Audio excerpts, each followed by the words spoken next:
প্রশ্ন যখন রাজ্য সভাপতিকে নিয়ে, অর্থাৎ কে হবে রাজ্য সভাপতি বিজেপির, তা নিয়ে চলছে বিস্তর জলঘোলা। আর ঠিক সে পর্যায়ে দাঁড়িয়ে থেকে মুখ্যমন্ত্রী মমতা বন্দ্যোপাধ্যায় 27-এ একেবারে ভুতুড়ে ভোটার নিয়ে কার্যত নিশানা করছেন বিজেপি সরকারকে, অর্থাৎ বিশেষ করে কেন্দ্রের সরকারকে এবং বিজেপি নেতৃত্বদের।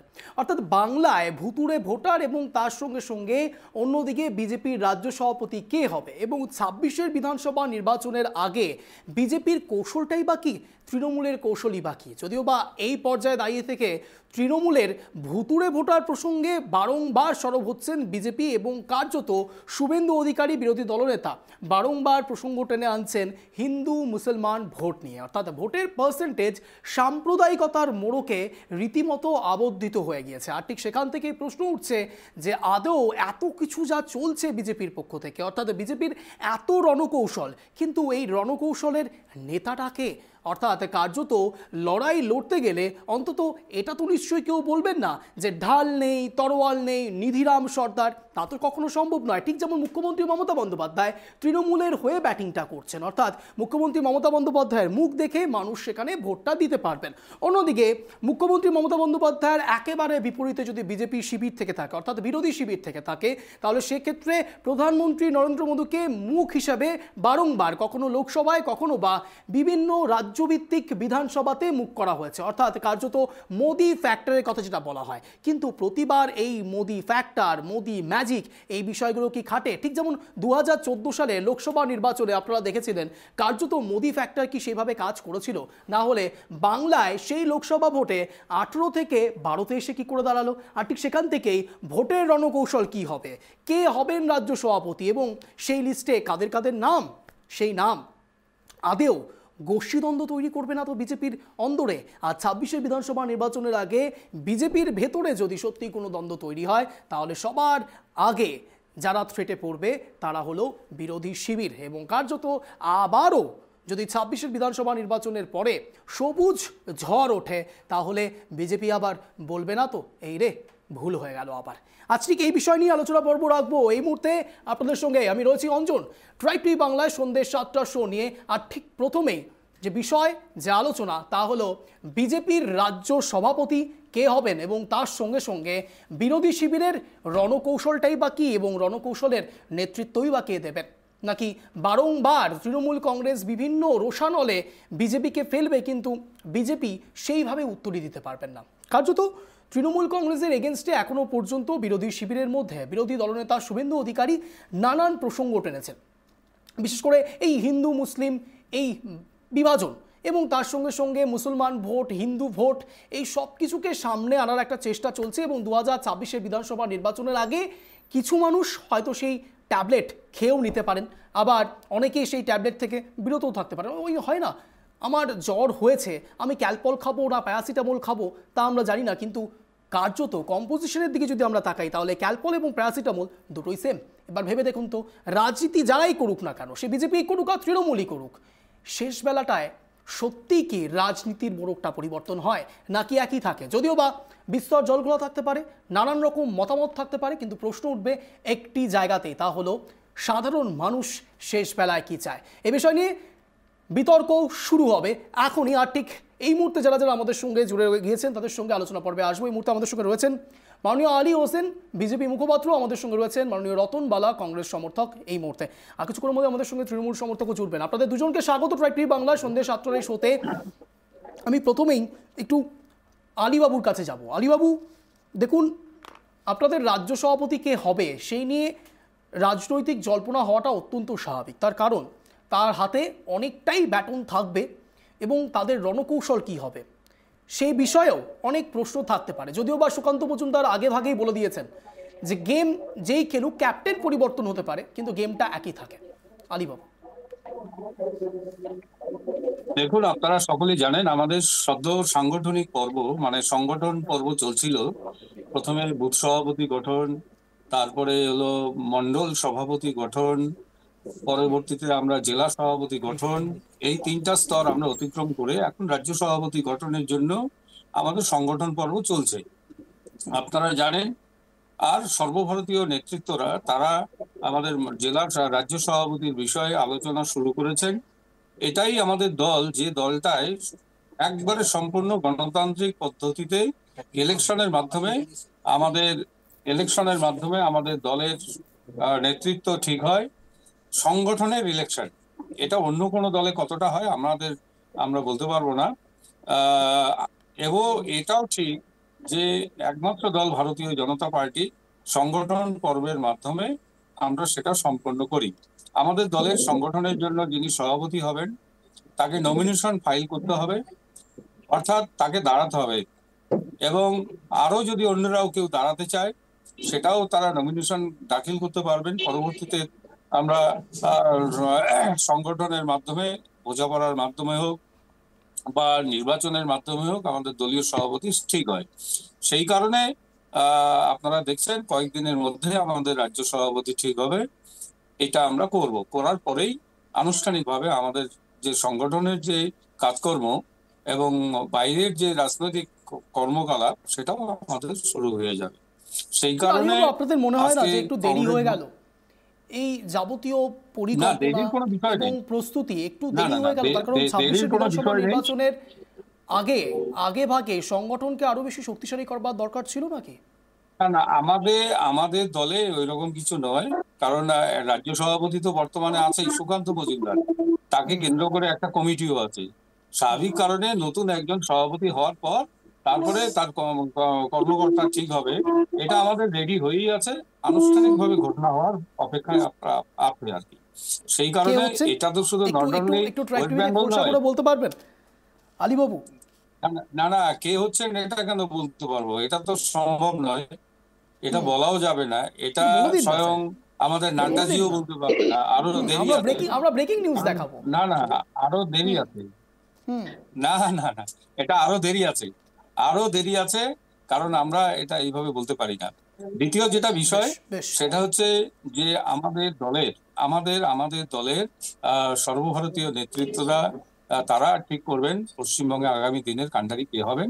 তবে যেই হোক সভাপতি, আমরা 2026-এর জন্য আমরা তৈরি হয়ে আছি। 2024-এর পর থেকেই আমরা 26-এ লড়ার জন্য আমরা তৈরি হয়ে আছি। আমাদের সংগঠনে সব ঠিকঠাক আছে। বেশ।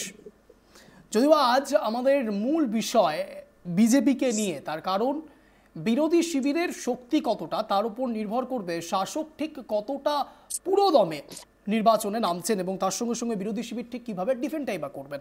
আর ঠিক সেখানে আরও এক বিরোধী আমাদের সঙ্গে রয়েছেন, তা হলো কংগ্রেস সমর্থক। আমরা একটু রতনবাবুর কাছে জানার চেষ্টা করবো। রতনবাবু, একদিকে যখন বিজেপির সাংগঠনিক শক্তি তারা আরও বেশি প্রবল করবার চেষ্টা করছেন, দিল্লিতে বৈঠক চলছে, রাজ্য সভাপতি কে হবে তা নিয়ে চলছে বিস্তর জল্পনা, যদিও আলীবাবু বলতে চাইছেন না কে রাজ্য সভাপতি হবে, কিন্তু কানাকুশো অনেক কিছু শোনা যাচ্ছে। যদি দিলীপ ঘোষ সত্যি সত্যি রাজ্য সভাপতি হয় তাহলে সেক্ষেত্রে আপনাদের কি প্রেশার আরেকটু বাড়বে?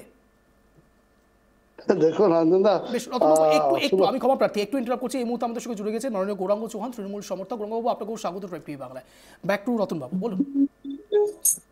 শুভ সন্ধ্যা অঞ্জনদা, ট্রাইব টিভি শুভ সন্ধ্যা। চ্যানেলে যারা আছেন সবাইকে শুভ সন্ধ্যা। দেখুন, আলীবাবুদের মুরগি, আলীবাবুরা সেই মুরগি কিভাবে কাটবেন সেটা ওনাদের ব্যাপার। সামনে থেকে কাটবেন কি পিছন থেকে কাটবেন সেটা ওনাদের ব্যাপার। উনি বললেন, যেহেতু আপনি বললেন যে এখানে যে দিলীপ ঘোষের প্রসঙ্গ নিয়ে এলেন আপনি একটা প্রসঙ্গে, দিলীপ ঘোষের আগেও কিন্তু সভাপতি ছিল রাহুল সিনহা। হ্যাঁ, কিন্তু আমরা দেখেছি যে এই দলটা, যেটা পশ্চিমবাংলায় বিজেপি পার্টির যারা আছে নেতৃত্বে, এটাও অস্বীকার করার জায়গা নাই অঞ্জন দা। যেহেতু আজকে প্রসঙ্গটা আপনি সভাপতি বিজেপি রেখেছেন, আমাদের তো যেটুকু আমরা বলছি সেটা হচ্ছে যে দিলীপ ঘোষ যে পশ্চিমবাংলায় বিজেপির সাংগঠনিক দিক থেকে শক্তি বৃদ্ধি করেছিলেন, এটা অস্বীকার করার জায়গা নাই। কারণ তার আমলেই কিন্তু অনেকগুলো আমরা দেখেছি এমপি এমএলএ এগুলো কিন্তু এবং সংগঠনকে শক্তিশালী করেছেন। তার রাহুল সিনহার একটা কথা আজকে এখানে মনে পড়ছেন, উনি মাঝে মাঝে এখন মানে কচ্ছপের মুখ বের করার মতো মাঝে মাঝে বের করে কিছু বলার চেষ্টা করছেন। উনি বলেছিলেন খুব আক্ষেপ করে যে তৃণমূল থেকে কেউ একজন আসছেন তাই আমাকে সরে যেতে হবে আমার পদ থেকে। তো এই দলটার যখন ধরুন আলীবাবু বললেন যে গণতান্ত্রিক পদ্ধতি মেনে আমাদের এই দল আলোচনা করে এসব হয়, কিন্তু আমরা এটাও দেখেছি যে তৃণমূল থেকে যিনি এলেন এখন বর্তমানে যিনি বিরোধী দলের নেতা, হ্যাঁ, তার জন্য কিন্তু সরে যেতে হয়েছে রাহুল সিনহা। পরবর্তীকালে উনি বিরোধী দলনেতা হয়েছেন বা ওই পার্টির দায়িত্ব সামলাচ্ছেন একজন সদ্য রতনবাবুকে তৃণমূল। বলছি, রতনবাবু উনি 6 বছর মানে দুবার রাজ্য সভাপতি ছিলেন। আমাদের দলে দুবারের উপরে রাজ্য সভাপতি থাকে না, বা যে কোনো দলের সভাপতি, না, উনি এই কথা আমার যে বলেছিলেন। কোনো সভাপতি আমাদের 2 বছরের উপর থাকে না। সেই কারণে ওনার 5 বছর 6 বছর কমপ্লিট হয়েছিল বলে হ্যাঁ, রাহুল তাকে নতুনকে জায়গা করতে দিতে হয়েছে, দিলীপ দা এসছে তারপরে। কিন্তু আপনার দলে যিনি সভানেত্রী রয়েছেন সোনিয়া গান্ধী, সে কিন্তু টানা 20 বছর করেছিল। এখন যদিও মল্লিকার্জুন খাড়গে, দেখা যাক কদিন থাকতে পারেন উনি। না না, দেখুন আপনাদেরটাই আলিবাবু বলুন, শুনুন আমাদেরটা শুনুন, আপাতত পরে বলুন। আপনার, হ্যাঁ হ্যাঁ, না না, আপনার দলের ব্যাপার আমি তো প্রথমেই বললাম সেটা, কিন্তু আমরা যেটা চ্যানেলে আপনাদের মানে সাংবাদিকদের মধ্যে দিয়ে যেটা শুনতে পেয়েছি বা উনি যেটা বলেছেন সেটা বললাম। যাই হোক, সেটা এখন আপনার হয়তো অন্য কিছু মনে হতে পারে আলিবাবুদের ব্যাপারে। এবার অঞ্জনদা বলি যে দেখুন, রাজ্য সভাপতি যেই হোক বা যাকেই করুক, বিজেপি দলটা পশ্চিম বাংলায় এই যে সাম্প্রদায়িক যে বিভাজন এবং সাম্প্রদায়িকতার যে কথাবার্তা যেগুলো বলে তারা হিন্দু ভোটকে এক জায়গায় করার চেষ্টা করছেন, এই জায়গাতে কিন্তু কোথাও মনে হচ্ছে যে তারা মানে এই মজুমদার বাবু যিনি আছেন সভাপতি, তার মুখ দিয়ে সেরকম ধরনের সাম্প্রদায়িক বিভাজনের, যেটা নরেন্দ্র মোদী বলুন অমিত শাহ বলুন তারা যেটা চাচ্ছেন উনি সেটা করতে পারছেন না। তাই এমন একজনকে তারা বসাতে চায়, আরএসএস এর যারা থাকে, আরএসএস থেকেই তো বিজেপির অনেক নেতা মন্ত্রীরা উঠে আসে, এমন একজন উগ্র সাম্প্রদায়িক মানসিকতার ব্যক্তিকে এই দায়িত্ব দেওয়ার আমার মনে হয় ধারণা ওনারা দিতে চান। কিন্তু অঞ্জনদা একটা কথা বলি, যে একটা রবীন্দ্রনাথের লাইন এখানে বলি দিয়ে আমি আমার কথা শেষ করি। সেটা হচ্ছে রবীন্দ্রনাথ ঠাকুর বলেছেন যে পাখিকে দিয়েছ গান, পাখিকে দিয়েছ গান, গায়ে সে গান, তার বেশি করে না সে দান। আমাকে দিয়েছ স্বর, আমি তার থেকে বেশি করি দান, আমি গায়ে গান। তার মানে কি? তার মানে আমরা যারা মানুষ, আমরা যারা সাধারণ মানুষ, আমাদেরকে ভগবান বলুন ঈশ্বর বলুন, আমাদেরকে কিন্তু জ্ঞান বুদ্ধি বিচার বিশ্লেষণ করার ক্ষমতা কিন্তু আমাদের দিয়েছে। আজকে যে মানুষের যে মানসিকতা বা মানুষের যে মনুষ্যত্ববোধ, এই জিনিসটা যেন কোথাও একটা হারিয়ে যেতে বসেছে। নাই বলুন তো, এই পশ্চিম বাংলাতে যে সাম্প্রদায়িক যে বিষ ছড়াচ্ছে এই বিজেপি পার্টি, তাদের দলের সভাপতি চেঞ্জ করলে কি এটা চেঞ্জ হবে? আলীবাবু বললেন যে সভাপতি যেই হোক, আমাদের যেটা স্ট্যান্ড, যেটা লক্ষ্য, সেটা আমাদের সেইভাবে আমরা এগিয়ে যাব। তাহলে কি হলো? তাহলে এই যে যে কথাগুলো শুভেন্দু অধিকারী বলুন বা আপনার দিলীপ ঘোষটা যে ধরনের কথা বলেছে, আজকে পোস্টার পড়ছে শহর অঞ্চলে, আপনারা কালকে দেখালেন শহরে পোস্টার পড়ছে, এমন এমন ভয়ঙ্কর সব কথা লেখা থাকছে। এক হতে বলছে হিন্দু খাতরে মে হে, মুসলিম খাতরে মে হে, আরে যারা ধর্ম কে চশমা উতার কে দেখো यारो, পশ্চিম বাংলা খুদ খাতরে মে হে। তাই আজকে পশ্চিম বাংলা সত্যি একটা ভয়ঙ্কর জায়গায় আছে। এই দুই রাজনৈতিক দল যেভাবে উঠে পড়ে লেগেছে, আমার তো মাঝে মাঝে ভয় হয় যে নির্বাচন এখনো 1 বছর বাকি আছে, তার আগে যেভাবে সাম্প্রদায়িক উস্কানিমূলক কথাবার্তা ছড়াচ্ছে। আজকে দেখলাম এক ভদ্রলোক বললেন যে আমি গৌরাঙ্গ বাবুদের এই ভরতপুর না কোথাকার উনি বিধায়ক ছিলেন অঞ্জন দা, ওই মুর্শিদাবাদে এখনো রয়েছেন হুমায়ুন কবির। হ্যাঁ হ্যাঁ হ্যাঁ, ও কোন হুমায়ুন কবির জানি না, ইনি কি সেই কার্তিক মহারাজের সাথে যাকে দেখা যায় সেই হুমায়ুন কবির, না 2019 সালে যখন বিজেপি মোদির সাথে দেখা গেছিল এমপি টিকিটে দাঁড়াতে সেই হুমায়ুন কবির, না কি ওই কংগ্রেস দলে ছিল, কংগ্রেস দল ছেড়ে ওই তৃণমূল দলে গেছে সেই হুমায়ুন কবির, না ওই অধীর চৌধুরীকে হারানোর জন্য বলেছিল ভাসিয়ে দেবো এত 70% আমরা আছি, এই হুমায়ুন কবির? আমি তো অঞ্জনদা ঠিক বুঝতে পারছি না ইনি কোন হুমায়ুন কবির যাকে কার্তিক মহারাজের সাথে। আমি জানি না আপনি কি বুঝতে পারছেন বা না পারছেন, আপনি কার্যত এই পাখি এবং গান নিয়ে রবীন্দ্রনাথ ঠাকুরের যে লাইনটিকে উদ্ধৃত করলেন, আমার তো হারিয়ে যাওয়া কবিতাটা মনে পড়ে যাচ্ছে রবি ঠাকুরের, যেখানে সরাসরি বলছেন সুধাই তারে কি হয়েছে বামি, সে কেঁদে কেঁদে কয় নিজ থেকে হারিয়ে গেছি আমি। কার্যত সাধারণ মানুষ এবার হারিয়ে যাচ্ছেন। তার হারিয়ে কারণ গেছে, অঞ্জনদা। যেভাবে একদম। সাম্প্রদায়িক হোক কিংবা সাম্প্রদায়িক না হোক, আপনারা বলছেন 30-70, আমি বলছি ভরতপুরের তৃণমূল বিধায়ক এই হুমকিও দিচ্ছেন, বলছেন অধীর রঞ্জন চৌধুরীকে যেভাবে আটকে রাখা হয়েছিল 2.5 থেকে 3 ঘন্টা, এবং কার্যত বিদ্রুপের সুরে তিনি বলছেন মুখ্যমন্ত্রীর হস্তক্ষেপে তাকে ছাড়া হয়েছিল। অর্থাৎ একদম, একদম, একের পর আরেক এক লাইন বলে নিশানা। বলুন রতনবাবু, শেষ করুন, বলুন। এক বলি যে হ্যাঁ, এটা বাস্তব। উনি কিন্তু প্রায় বলেন যে পশ্চিমবাংলায় মাননীয় নির্দেশ ছাড়া কোনো একজন কোনো কথা বলতে পারেন না, আমরা বলি না। এই কথা উনি প্রায় বলেন যে মাননীয় নির্দেশ ছাড়া উনি কিছু বলেন না। কিন্তু আজকে যেই ভাষা সন্ত্রাস চলছে পশ্চিমবাংলার ইতিহাসে কোনোদিন এই ধরনের ভাষা সন্ত্রাস চলেনি। আজকে আমরা সেই জিনিসটা দেখতে পাচ্ছি। না, আমি ঠিক এই জায়গায় একটু গৌরাঙ্গবাবুর কাছে যেতেই হবে। গৌরাঙ্গবাবু, কার্যত একদিকে রাজ্য সভাপতি কে হবে তা নিয়ে যখন বিস্তর জল্পনা চলছে, তখন শৃঙ্খলা কমিটিতে আজকে ডাকা হচ্ছে হুমায়ুন কবিরকে, এবং হুমায়ুন কবির বেরিয়ে এসে বলছেন যে তিনি খুব সন্তুষ্ট যে তাকে বলতে দেওয়া হয়েছে। আমি একটা ক্যালকুলেশন শুধু বোঝার চেষ্টা করব সাধারণ দর্শকদের হয়ে। আচ্ছা, এই শৃঙ্খলা রক্ষা কমিটি যা ডাকা হলো হুমায়ুন কবিরকে, সেখানে হুমায়ুন কবিরের যাবতীয় বক্তব্য শোনা হলো, হুমায়ুন কবির সন্তুষ্ট। আপনারা সন্তুষ্ট কি? সত্যি কি এটা মনে করছেন যে হুমায়ুন কবির যা বলছেন তা 26শে বিধানসভা নির্বাচনে সত্যিই কোনো রকম প্রভাব ফেলবে না? একদিকে রাজ্য সভাপতি, অন্যদিকে হুমায়ুন কবির। গৌরাঙ্গবাবু, দেখুন, হুমায়ুন কবির কি বললেন বা কোন শৃঙ্খলা রক্ষা কমিটিতে ওনাকে কোন কথার পরিপ্রেক্ষিতে ডাকা হলো এবং কি বক্তব্য রাখতে পারলেন, সেটা তৃণমূল কংগ্রেসের বিষয় নয়।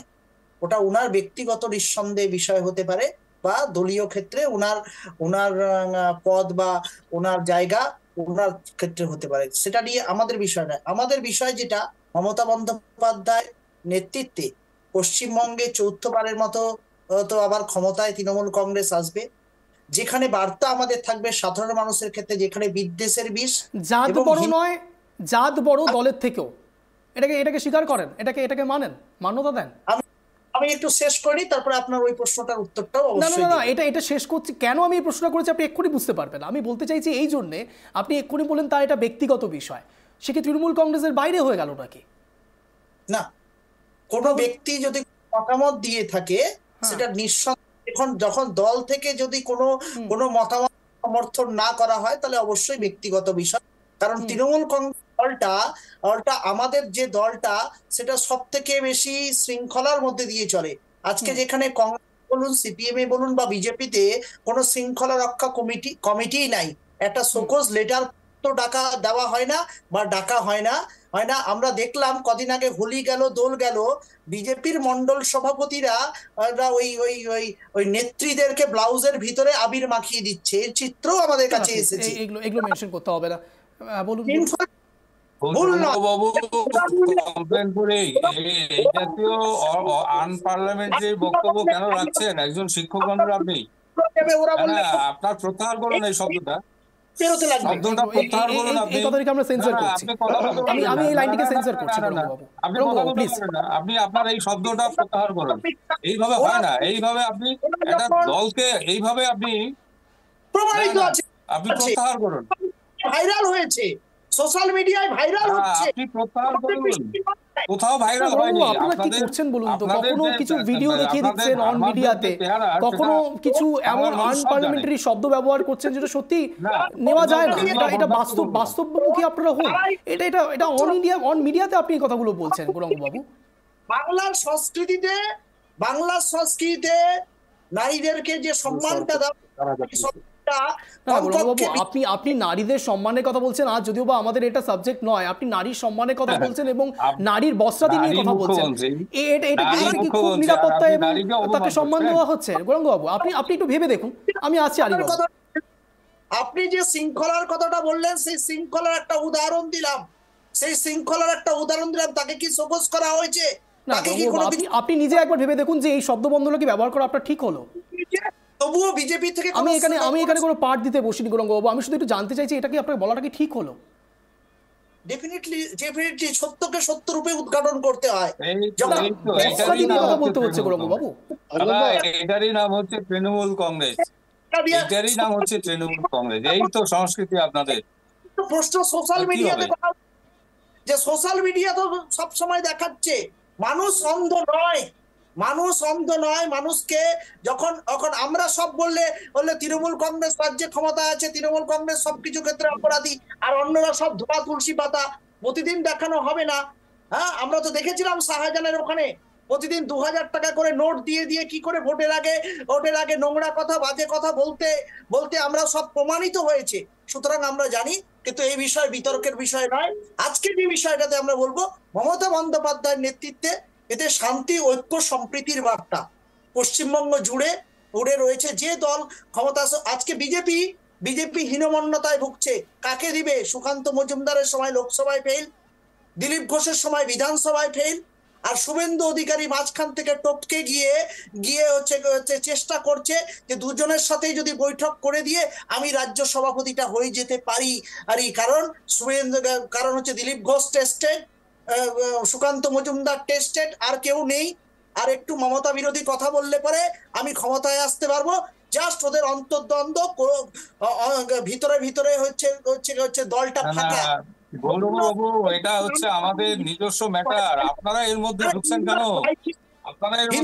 কেন? তাহলে বুঝতে পারছেন যে আপনারা এই প্রচন্ড পরিমাণে আপনারা টেনশনে আছেন। যদি কিছু হয়ে যায়, তাহলে আপনাদের যদি কিছু হতে পারে, আপনারা মাঝখানে ঢুকছেন। আমাদের মাঝখানে কেন? করেন আমাদের ভাবতে দিন। ব্যবস্থা করেন।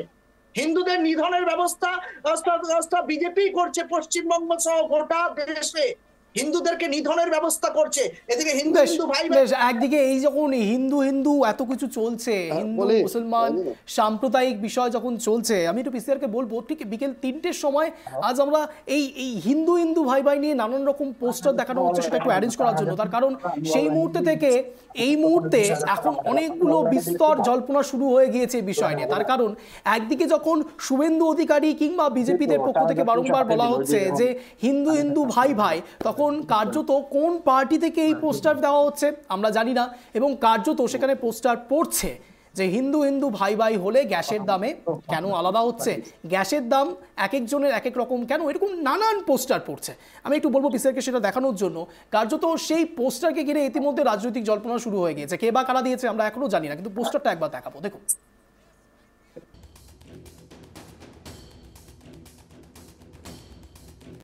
ফিরে এলাম বিরতির পর। আপনাদের যে পোস্টার নিয়ে কথা বলছিলাম, সেই পোস্টারের ছবিটা আগে একবার দেখা। এটা রায়গঞ্জের ছবি, দেখুন। দেখুন, কার্যত লেখা রয়েছে হিন্দু যদি ভাই ভাই গ্যাসে কেন ছাড় নেয়। আরও এরকম অনেক পোস্টার পড়েছে। বিজেপির বিরুদ্ধে পথে কি তৃণমূল? হিন্দু হিন্দু ভাই ভাই, তবে তেলের দামে লোটা চাই। এই লোটা শব্দটার কি মিনিং করতে চাইছেন যারা পোস্টার দিচ্ছেন আমরা জানি না। এবং কার্যত এই বিষয় নিয়ে ইতিমধ্যেই স্পষ্ট লেখাও রয়েছে পশ্চিমবঙ্গ তৃণমূল কংগ্রেস আইটি এবং সোশ্যাল মিডিয়া শাখা। অর্থাৎ একের পর এক আমরা কখনো দেখেছি দেবাংশু ভট্টাচার্য কখনো যাদবপুর কাণ্ডে একের পর এক বিস্ফোরক কিছু ছবি সামনে এনেছেন, যেখানে কার্যত ভিডিওর মধ্যে দেখা যাচ্ছে যে ব্রাত্য বসুর গাড়ির নিচে যে আহত ব্যক্তি, সেই আহত ব্যক্তির যে ছবি রাখা হয়েছে তা একটি ভিডিও থেকে তোলা, কিন্তু ভিডিওতে সেটা দেখা যাচ্ছে না। এরকম নানান কিছু ছবি তৃণমূল কংগ্রেস তুলে থাকেন, অর্থাৎ সোশ্যাল মিডিয়া তাদের যথেষ্ট স্ট্রং। আমি ঠিক এই জায়গায় একটু আলীবাবুর কাছে আসবো। আলীবাবু, যে ছবিটা আমরা দেখতে পাচ্ছি হিন্দু হিন্দু ভাই ভাই তবু তেলের দামের লোটা চাই, এই যে ছন্দে ছন্দে আপনাদেরকে বেধার একটা চেষ্টা চলছে, এবং কার্যত এটা তো খুব সত্যি। আপনারা হিন্দু হিন্দু বলছেন, গ্যাসের দামের ক্ষেত্রে হিন্দুদের ক্ষেত্রে আলাদা, মুসলমানদের ক্ষেত্রে কি আলাদা হচ্ছে? আলীবাবু, বিষয় না, আমরা আপনারা একটু ভেবে দেখুন, বা ওই গৌরঙ্গবাবু সব থেকে, উনি একজন শিক্ষক মানুষ, তিনিও জানেন যে হিন্দু এটা বাইরের কোনো শব্দ না, ভারতীয় শব্দ। আর হিন্দুস্থান ভারতবর্ষ, সেই কারণে হিন্দু হিন্দু ভাই ভাই বলে কোনো অপরাধ করে নাই। হিন্দু হিন্দু ভাই ভাই এটা হচ্ছে আমাদের ভারতবর্ষের বেসিক স্লোগান, এটা হচ্ছে প্রথম আদি স্লোগান আছে। আর সেই কারণে হিন্দু হিন্দু ভাইয়ের সঙ্গে আমাদের সনাতনী যারা মুসলিম সমাজের মানুষ, জাতীয়তাবাদী মুসলিম, তারাও এই ভাইয়ের সঙ্গে যুক্ত আছে। তারা কিন্তু সৎ ভাই নয়, তারা আপন ভাই। সেই জন্য বলছি, তৃণমূল কংগ্রেসের সর্বনাশটা হচ্ছে এই কারণে, যেহেতু হিন্দু মুসলমান মিলে আজকে পশ্চিমবঙ্গের মানুষ, ভারতবর্ষের মানুষ ঐক্যবদ্ধ হচ্ছে। আজকে আমরা একটা ভালো জায়গায় এনে দাঁড় করতে পেরেছি। এই জায়গায় তৃণমূল পার্টির সমস্যাটা এই কারণে যে তারা এখন বুঝতে পারছে তাদের তো আর কোনো উপায় নাই। তারা বিজেপি হিন্দু হিন্দু ভাই হয়েছে, হিন্দু মুসলিম ভাইও হয়ে গেছে, তাহলে ওদের ভাইটা কোথায়? তাই ওদের এখন অপপ্রচার ছাড়া ওদের আর কোনো উপায় নেই। তাই তৃণমূল কংগ্রেস এইবারে দেখবেন 26-এর বিধানসভা নির্বাচনে যে এদের মৃত্যু ঘণ্টা বাজবে এবং এদের মানে কি বলবো যে মানে সখ্যাত গঙ্গা মানে সলিল সমাধি তাদের দিতে হবে, গঙ্গা জলের সলিল সমাধি। সেই জায়গায় আমি একটু বলছি যে গৌরঙ্গ বাবুরা যেটা বলছে, ভারতীয় জনতা পার্টি ভারতীয় সংস্কৃতি, ভারতীয় কৃষ্টি, ভারতীয় কালচার সব নিয়েই চলে এবং ভারতীয় জনতা পার্টি সেই কারণে হিন্দু হিন্দু ভাই ভাই বলেছে। এতে কোনো অপরাধের কিছু নেই, তাতে সমস্ত সম্প্রদায়ের মানুষ আরো মেলবন্ধন তৈরি করবে এই শব্দের মাধ্যমে। বেশ, রতন বাবু, বলি মেলবন্ধন তৈরি করার প্রসেস চলছে হ্যাঁ হিন্দু হ্যাঁ ভাই ভাই বলে। হ্যাঁ, একটু আলীবাবুকে একটু বলি, আলীবাবু আপনি পার্সোনাল ভাবে নিয়েন না, ঠিক আছে? আপনি বিজেপির ভালো মুখপাত্র, ভালো বলেন, কিন্তু অঞ্জন দা আমার কখনো মনে হয় থেকে থেকে যে আলীবাবু এত ভালো বলেন, কিন্তু যখন আলীবাবুদেরকে, যারা মুসলিমদেরকে বিজেপি পার্টির নেতারা যেভাবে গালিগালাজ করে, যেভাবে কথাগুলো বলে, যখন আপনাদের চ্যানেলে শুনতে পায়, তখন আমাদের তো বুকটা ফেটে যায় যে এরকম ভাবে একটা সম্প্রদায়কে বলতে পারে। কি সুন্দর! কিন্তু আলীবাবু আপনাদের কেমন যে মনে হয় দরদ, সেটা জানি এত না। বছর ধরে, 60 অঞ্জনা, বছর ধরে দরদ করেছেন আমাদের দাদা, না না, কিচ্ছু বলি হয়নি। বলি ঠিক বাবু, আছে, এবার এবার 60 বছর আমাদের দরদ করেছেন, ঠিক কিন্তু আমাদের কিচ্ছু ঠিক আছে, করতে পারেননি। না না আর না, যারা আমাদেরকে গালি সার্কেল দিচ্ছে কমিটির তারা কিন্তু রিপোর্ট আমরা আমাদের বের দরদ করেছিলাম, করছে, এটাই তো ওয়াকফ বিষয়। সম্পত্তি আপনাদের আপনাদের না না, ওয়াকফ সম্পত্তি, শাসন করা হ্যাঁ, তারই নিয়ে থাকে, সোহাগ যে করে। ওয়াকফ সম্পত্তি আজকে সরকার যারা শাসন নিয়ে করছে নিচ্ছে কেড়ে তারা কিন্তু আপনাদের সোহাগ করে, সরকার। আপনারা শুধু শাসন করে গেছেন। আচ্ছা ঠিক আছে, এবার অন্য প্রশ্নে যায়, আলীবাবু আসতে এবার বলি যে দেখুন রঞ্জন দা, যখন ব্রিটিশরা এই ভারতবর্ষে ছিল, যখন ব্রিটিশরা ভারতবর্ষে ছিল, তারা কিন্তু অত ব্রিটিশ ছিল না যে গোটা ভারতবর্ষের টোটাল শাসন ব্যবস্থা পরিচালনা করবে। তারা কিন্তু ভারতীয়দের মধ্যে থেকে কিছু কিছু মানুষকে তারা রাখতো এবং তাদেরকে দায়িত্ব দিত, সে প্রশাসনিক দায়িত্ব বলুন বা আপনার কোনো আপনার পুলিশের দায়িত্ব বলুন, হ্যাঁ, এইসব কাজে তারা লাগাতো। তখন আমরা দেখেছি যে ইংরেজরা যেভাবে ভারতীয়দেরকে গালাগালি করত বা ভারতীয়দের উপর অত্যাচার করত, তার চেয়ে অনেক বেশি ভারতীয়রা যারা ওদের চামচাগিরি করত ব্রিটিশদের, তারা বেশি ভারতীয়দের বিপ্লবীদের উপরে তারা বেশি অত্যাচার করেছে এই পরাধীন দেশে। তো বলতে নাই, আজকে আপনারা যেই যেই রাষ্ট্র ব্যবস্থা চলছে অজন্তা, সেখানটাতে কোথাও যেন মনে হয়ে যাচ্ছে যে একটা একনায়কতন্ত্র, একটা স্বৈরাচারী, একটা সাম্প্রদায়িক সরকার এই ভারতবর্ষে চলছে। এবং তার যে সাম্প্রদায়িকতার যে উগ্রতা বলুন আর সাম্প্রদায়িকতার যে বিষবৃক্ষ, সেটা পশ্চিম বাংলাতে মানে তৈরি হয়েছে। আমরা পশ্চিম বাংলাতেও দেখতে পাচ্ছি যে মাননীয়া এই বিজেপি সাম্প্রদায়িক দলকে পশ্চিম বাংলায় প্রতিষ্ঠিত করেছেন। সেই প্রতিষ্ঠিত করার পরে এখন এরা বলছে যে আচ্ছা অঞ্জন দা একটা কথা বলি, আপনার যেই পরিবর্তন হোক, সভাপতি যেই হোক, একটা জায়গায় আমরা বিশেষ করে জাতীয় কংগ্রেস জানি যে বিজেপি যতদিন পশ্চিম বাংলায় থাকবে ততদিন পশ্চিম বাংলার মসনদে কিন্তু মাননীয়া বসে থাকবে, কারণ মেরুকরণ করতে পারে। রতন বাবু, আমি আপনাকে এক সেকেন্ড একটু কথা বলি, একটা কথা বলি। দেখুন, হরিপদ ভারতীর নাম শুনেছেন আপনি? হরিপদ ভারতী 1980 সালে 1980 সালে বিজেপির প্রথম রাজ্য সভাপতি হয়েছিলেন। তার আগে 1977 সালে জনতা পার্টির তিনি কিন্তু আমাদের এমএলএ ছিলেন, আপনারা জানেন। তিনি কিন্তু জনসংঘের লোক। এই বিজেপি 1951 সাল থেকে আমাদের জনসংঘ হয়ে, জনতা পার্টি হয়ে আমরা বিজেপি। ওই মমতা বন্দ্যোপাধ্যায় বিজেপিকে এনেছে এরকম ব্যাপার নাই। হ্যাঁ, এটা বিজেপি ঠিকই প্রথম বলেছেন থেকে আলী। বিজেপির হ্যাঁ হ্যাঁ, জন্মটা আলীবাবু, তৈরি করেছেন ডক্টর শ্যামাপ্রসাদ মুখার্জি। হ্যাঁ হ্যাঁ, একদম বুঝলেন? একদম আলীবাবুকে বলি, এটা আলীবাবু বাংলারই ঠিক আছে। লোক। হ্যাঁ হ্যাঁ, শ্যামাপ্রসাদ মুখার্জি আপনার বিজেপি দলটা তৈরি করেছে, জনসংঘ দল তৈরি করেছে, কিন্তু তার জীবন দশায় তিনি যখন ছিলেন তখন পশ্চিম বাংলায় আপনাদের এমএলএ সংখ্যা কটা ছিল? 7-8টা এমএলএ ছিল। আর আপনার এমপি ছিল 2টো না 3টে এরকম এমপি ছিল বলি আলীবাবু। তার যিনি দল তৈরি করার পরে তার এই অবস্থা ছিল। তিনি যখন মারা গেলেন তখন বিজেপি দলটাই মানে জনসংঘটাই পশ্চিমবাংলা থেকে উঠে গেল। কিন্তু সেই পশ্চিমবাংলায় আবার বিজেপি দলটা কি করে এলো? সেই বিজেপি দলটা পশ্চিমবাংলায় এলো মাননীয়া তিনি যখন বামফ্রন্টকে সরাতে চান তখন তিনি কিন্তু চলে গেলেন দিল্লিতে, গিয়ে অটল বিহারী বাজপেয়ীর হাত ধরে আমরা বলছি তার আগে আমাদের সাহায্য তো উনি পরে নিয়েছেন। হ্যাঁ, প্রথমে উনি সাহায্য নিয়েছিলেন বিজেপির সাহায্য নিয়ে তিনি পশ্চিমবাংলায় লড়লেন, নির্বাচন লড়াই করলেন। লড়াই করার পরে যখন দেখলো বিজেপিকে দিয়ে হলো না, তখন তিনি কিন্তু আমাদের জাতীয় কংগ্রেসকে সাথে নিয়ে পশ্চিমবাংলায় লড়াই করলেন, সেখানে আপনারা সব জানেন। কিন্তু যিনি একটু ভুল বলছেন। প্রথম যেটা কথা, বিজেপি দলটা আমাদের জনসংঘটা কিন্তু সারা ভারতবর্ষে, এবং সেই জনসংঘর একটা রাজ্য ইউনিট হচ্ছে ওয়েস্ট বেঙ্গল বা বাংলা।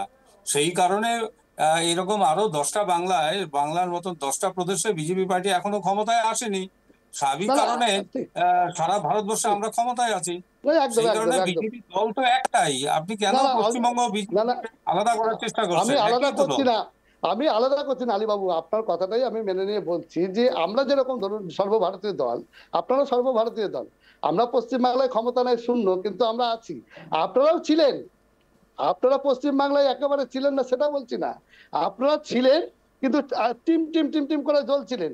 কিন্তু আপনাদের যে বারবারন্তর পিছনে যার সবচেয়ে বড় ভূমিকা, সেই কথাটা বলছি আলী সাহেব। আজকে আপনাদের 4000-এর উপর RSS এর শাখা, মাননীয়ার আশীর্বাদে বলুন আর মাননীয়ার অনুপ্রেরণায় বলুন, পশ্চিমবাংলায় 4000-এর উপর। আজকে পশ্চিমবাংলার 77টা MLA, আপনারা গর্ব করে বলছেন একটা ধর্মনিরপেক্ষ শক্তি পশ্চিমবাংলার বিধানসভায় নাই। আমরা দুঃখ করছি, আমরা খারাপ লাগছে যে একটা ধর্মনিরপেক্ষ শক্তির কোন MLA পশ্চিমবাংলার বিধানসভার মধ্যে নাই। আপনারা 77টা আছে, তাই পশ্চিমবাংলার বিধানসভায় আজকে মাননীয়াকে প্রমাণ দিতে হয় যে আমি ব্রাহ্মণ, এবং মাননীয়ার সাথে সাথে আজকে পশ্চিমবাংলার বিধানসভা সবাই জয় শ্রীরাম স্লোগান হচ্ছে। সাম্প্রদায়িকতার কথা বলছেন, আমি একটু 61 সালের কথা মনে করানোর চেষ্টা করব, যেখানে জবলপুর রাইটস নিশ্চয়ই আপনার মনে থাকবে। কেন হয়েছিল রতনবাবু? কি বললেন অঞ্জনদা? শোনা যাচ্ছে না? শুনতে পাচ্ছেন? হ্যাঁ বলুন বলুন বলুন। 61 সালে জবলপুর রাইটসটা কেন লেগেছিল? দেখুন, অত পুরনো কথা তো বলতে পারবো না। কার্যত সেখানেও সাম্প্রদায়িকতা, তখন তো কংগ্রেস। কেন হলো তাহলে সাম্প্রদায়িকতার এই লড়াই? বলি অঞ্জনদা, আপনি একদম ঠিক বলছেন, আমি আপনার কথা মেনে নিলাম। ভারতবর্ষে রাইট খালি বিজেপির আমলে বা ওই গোধরা কাণ্ডতে হয়েছে এটা আমি বিশ্বাস করি না। কিন্তু অঞ্জনদা একটা কথা বলি, যেখানে সাম্প্রদায়িকতা তখনও ছিল, সাম্প্রদায়িকতা ভারতবর্ষের সৃষ্টি থেকেই ছিল, সেটা বলছি না। আমি বলছি অঞ্জনদা, আজকে যেখানে সুনিতা উইলিয়ামস, আপনারা দেখাচ্ছেন সুনিতা উইলিয়ামস আজকে ভারত মানে পৃথিবীর মাটিতে ফিরে আসছে। এত উন্নত দেশ, যেখানে বলেছিল মহাকুম্ভ, একটা ডিজিটাল মহাকুম্ভ কথা বলেছিলেন আলীবাবুরা, যে ডিজিটাল মহাকুম্ভ বা এত টেকনোলজি। না অন্যদিকে না, কিন্তু আমি সেই কথাই বলছি যে আজকে কেন সাম্প্রদায়িক হিংসাহিংসি হবে? সেদিন হয়েছিল 61 সাল, যখন 47 সালে ভারত স্বাধীন হয়, তখনও অনেক দাঙ্গাতে মানুষ মারা গেছে। আমরা তো অস্বীকার করছি না, অতীত কখনো মিথ্যা হয়ে যায় না। কিন্তু রতনবাবু, আপনারা যে কাজগুলো করে এসছেন তখন সেটা ভুল নয়। বিজেপি কোনো কারণে কিছু একটা করছে বা হচ্ছে, তখন সেটা শুধুমাত্র ভুল। এটা কেন? এই জায়গায় রাজনীতিটা কেন রতনবাবু? আমি বলি অঞ্জনদা, এমার্জেন্সির সময় যখন ইন্দিরা গান্ধী এমার্জেন্সি চালু করেছিল, ইন্দিরা গান্ধী তখন কিন্তু স্বীকার করেছিল যে এটা আমার ভুল হয়েছে। অঞ্জনদা, ভুল যদি করে থাকি, একটা মানুষকে জিজ্ঞাসা করেছিল যে আপনি জীবনে কত ভুল করেছেন, বলছে আমি 10,000 ভুল করেছি। তাতে কি আপনার উপকার হয়েছে? বলতে হয়েছে। 10,000 আমার নতুন শিক্ষা হয়েছে। মানুষ ভুল থেকে শিক্ষা নেয় অঞ্জনদা। ভুল করলে স্বীকার করতে অস্বীকার করার কোনো ব্যাপার নেই। আমরা স্বীকার করে নিই সঙ্গে সঙ্গে আমরা ভুল করেছি বা আমাদের ভুল হয়েছে। বাবু, আমার আপনার ভুল হওয়াতে সাধারণ মানুষের কতটা এফেক্ট পড়ে আমরা জানি না, কিন্তু যারা সর্বোচ্চ স্তরে বসে থাকেন তাদের একটি ভুল 143 কোটি লোকের ওপর কতটা এফেক্ট পড়ে তা 2025-24-এও আমরা দেখতে পাই। আমি এখানে গৌরাঙ্গবাবুর কাছে একটু যাবো। গৌরাঙ্গবাবু, কার্যত আপনারাও বলছেন বারংবার করে, কিন্তু আমার প্রশ্ন হচ্ছে, মুখ্যমন্ত্রী মমতা বন্দ্যোপাধ্যায় ভুতুড়ে ভোটার নিয়ে কথা বলছে, কিন্তু অন্যদিকে বিজেপি তাদের সাংগঠনিক শক্তিটাকে আরো বেশি করে প্রগাঢ় করবার চেষ্টা করছেন। গৌরাঙ্গবাবু, একটু হলেও কি কোনো এক জায়গায় যদি সত্যি সত্যি দিলীপ ঘোষ আবারও সভাপতি পদে ফিরে আসেন, তাহলে একটু লড়াইটা কি কঠিন হবে বলে মনে করছেন? হ্যাঁ, বললাম যে দিলীপ ঘোষ যদি সভাপতি হন, দিলীপ ঘোষ সভাপতি হবেন না, আপনাদের চ্যানেলের মাধ্যমেই বলে দিলাম। তার কারণটা আমি বলছি। কারণ শুভেন্দু অধিকারী যেভাবে করে করে করে আরএসএস এর অফিসে যাচ্ছেন, আরএসএস কে তুষ্ট করার চেষ্টা করছেন, একদিকে সুকান্ত কনফিডেন্সে নেওয়ার চেষ্টা করছেন, একদিকে দিলীপ ঘোষকে নেওয়ার চেষ্টা করছেন, নিঃসন্দেহে দেখবেন যে হচ্ছে শুভেন্দু অধিকারী রাজ্য সভাপতি হবে। এটা এবার শুভেন্দু অধিকারী রাজ্য সভাপতি হলে পারে, এবং সেই জন্যই তো বিধানসভার ভিতরে বাইরে মানুষের কাছে সব সময় একটা একটা একটা একটা স্লোগান, একটা মুসলিম বিরোধী স্লোগান না তুলে তো বিজেপির কনফিডেন্সে আসা যায় না, বা কেন্দ্রীয় নেতাদের কনফিডেন্সে আসা যায় না। সেই জন্য এগুলো সমস্ত লোক দেখানো স্লোগান চলছে, লোক দেখানো হচ্ছে এগুলো সমস্ত কাজকর্ম চলছে, একটা হাওয়া গরম করার পরিস্থিতি চলছে। এবং ভোটের সময় যাতে আরো বেশি করে মানুষে গন্ডগোল যাতে আরো বেশি করে ক্রিয়েট হয়, শান্ত বাংলায় শান্তভাবে যাতে ভোট না হয়, আরো অশান্তির বাতাবরণ সৃষ্টি হয়, তার জন্য শুভেন্দু অধিকারীকে রাজ্য সভাপতি করার মরিয়া চেষ্টা চলছে। নিঃসন্দেহে এগুলো আমরা চিন্তিত নয়, কিন্তু মানুষ দিনের শেষে এসে মানুষ এখানে প্রশ্ন করবে যে এখানে যে এতগুলো সাংসদ জিতে রয়েছে লাস্ট ইলেকশনে লোকসভায়, সেই সাংসদগুলো হলো কেন্দ্র সরকার ক্ষমতায় রয়েছে, কেন্দ্র সরকার বিজেপির সরকার, তাদেরই সরকার ক্ষমতায় রয়েছে, সেই সাংসদগুলো কি করতেছে? একটা উন্নয়ন দেখান, মানুষের জন্য একটা কাজ দেখান, তাহলে সেই সাংসদগুলোকে প্রশ্ন করবে ভোটের সময় মানুষ যে আপনাদেরকে যে আমরা জিতালাম পশ্চিমবঙ্গ জুড়ে। লোকসভা ভোটই নয় গৌরাঙ্গবাবু, এটা তো বিধানসভা ভোট, এটা তো বিধানসভা ভোট হতে যাচ্ছে। লোকসভায় সাংসদদেরকে তো জিজ্ঞেস করবে 2029 সালে, এখন কেন জিজ্ঞেস করবেন? এখনই উন্নয়নে কি করতে পেরেছেন? আচ্ছা গৌরাঙ্গবাবু, আপনি যে কথা বলছেন, তৃণমূল সাংসদরা এখনো পর্যন্ত এই কয়েক মাসে কি কি উন্নয়ন করেছে আপনার কাছে লিস্ট রয়েছে?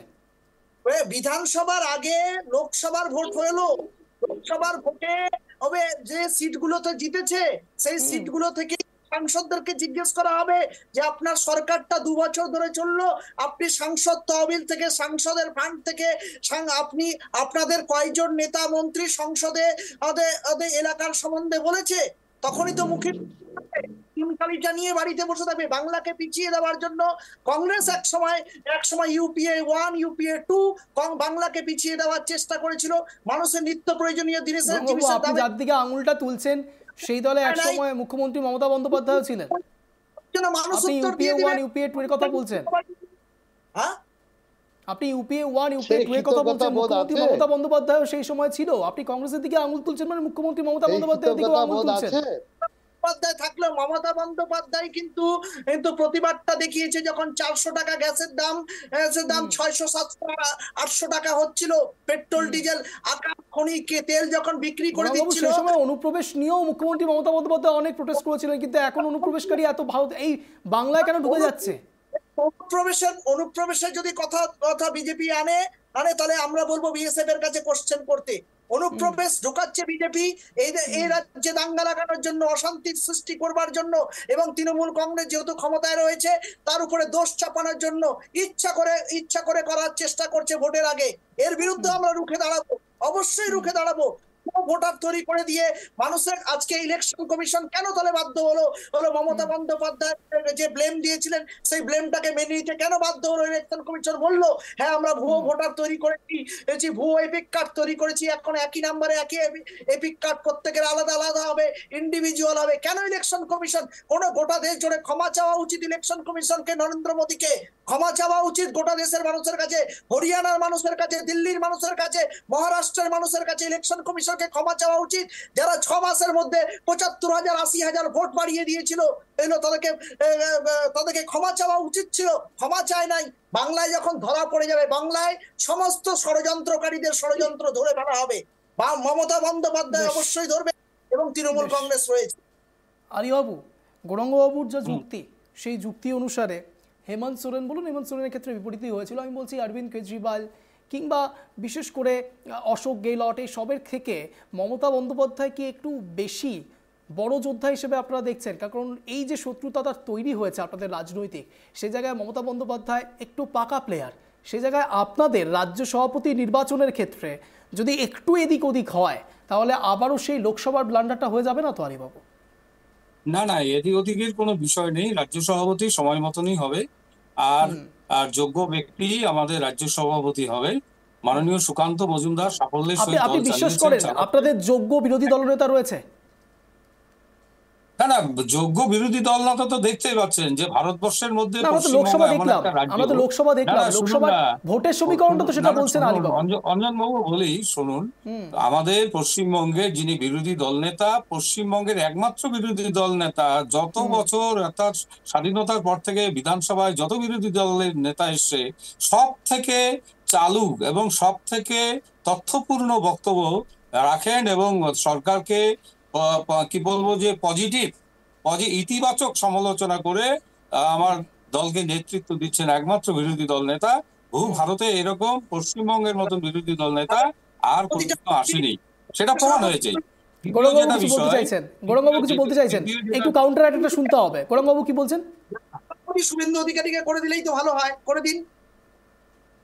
দাদা, আপনি বললে তো আর হবে না, আপনি তো আর আমাদের দল চালান না, দল চালায় আমাদের নাটা সাহেব আছেন। সেই জন্য একটু সর্বভারতীয় পার্টিতে রাজ্য ইউনিটের নতুন যিনি সভাপতি আসবেন, তিনি পশ্চিমবঙ্গে তৃণমূলকে কি করে 26-এ পরাজিত করবেন সেই নকশা নিয়েই তিনি রাজ্য সভাপতি হবেন এবং নিশ্চিত রূপে তার নেতৃত্বে আমরা পশ্চিমবঙ্গে তৃণমূল কংগ্রেসকে সরাতে পারবো এবং বিজেপি সরকার আমরা প্রতিষ্ঠা করতে পারবো। এরকম নেতৃত্ব আমাদের এই রাজ্য সভাপতি হিসেবে রতনবাবু মাঝে হঠাৎ করে বললেন কোনোদিনই না। রতনবাবু, আপনি কি খুশি হবেন যদি তৃণমূল কংগ্রেস না সরে? না না, এক মিনিট রতনবাবু, আপনি এক্ষুনি তো বললেন আমি বলেছি যে আপনি খুশি হবেন। হ্যাঁ, আমি বলি আলিবাবু শুনুন, শুভেন্দু অধিকারীকে মানে সভাপতি করলেই যে পশ্চিম বাংলায় আলিবাবুরা বলছেন যে ক্ষমতায় চলে আসবে বিজেপি, সেই প্রসঙ্গে বলেছি অঞ্জন দা যে কোনোদিনই শুভেন্দু অধিকারীকে সভাপতি করলে পশ্চিম বাংলায় ক্ষমতায় আসতে পারবে না। কারণ ভালো হবে।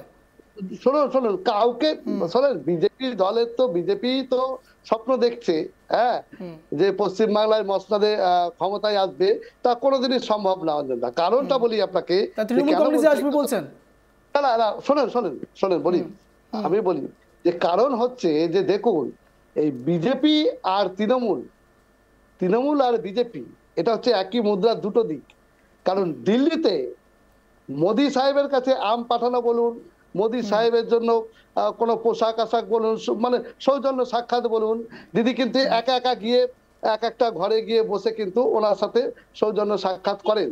কি কথা বলেন সেটা আমরা জানি না, কিন্তু আমরা এটাও দেখতে পাই যে স্টেট সিএম এবং তার সঙ্গে সঙ্গে পিএম কথা তো বলতেই পারে, সেটা দিয়ে বলছি না, কি বলে না বলে জানি না। আবার আমরা এটাও দেখেছি যে নবান্নেতে আমাদের স্টেটের কথা বলি এবং শুভেন্দু বাবুকে চা খাওয়াই দিদি, সৌজন্য সাক্ষাৎ।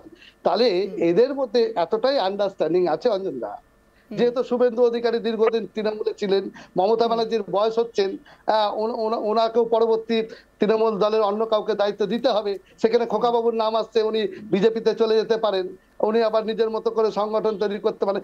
এই যে বিভিন্ন যে মানে জগা খিচুড়ি একটা পশ্চিমবাংলায় চলছে অঞ্জন দা, এখান থেকে একটা কথা বলতে চাই আপনাদের চ্যানেল থেকে, যে বাংলার উদ্দেশ্যে বা যারা আছেন, যে দেখুন পশ্চিম বাংলার মতো রাজনীতি প্রেক্ষাপটে যদি ধর্মনিরপেক্ষ শক্তিগুলো যদি শক্তিশালী না হয়, তাহলে আগামী দিনে কিন্তু পশ্চিম বাংলায় এই জাতপাত বলুন একটা মেরুকরণ এরকম জায়গায় পৌঁছাবে যে ছোট বড় নিচু উঁচু এই বিভিন্ন ভাগে বিভক্ত হয়ে যাবে পশ্চিম বাংলা, খন্ড খন্ড হয়ে যাবে পশ্চিম বাংলায়। আপনার আদিবাসী বলুন, এসসি বলুন, এসটি বলুন, তারাও তাদের মতো দাবি করে বলবে। তাই সেই জায়গা থেকে বাঁচতে গেলে ধর্মনিরপেক্ষ শক্তি, জাতীয় কংগ্রেসের যে আদর্শ, আমরা অঞ্জন দা যদি যতবার দুর্বল হয়েছি ভারতবর্ষে, ততবারই কিন্তু সাম্প্রদায়িক শক্তি মাথাচাড়া দিয়েছে।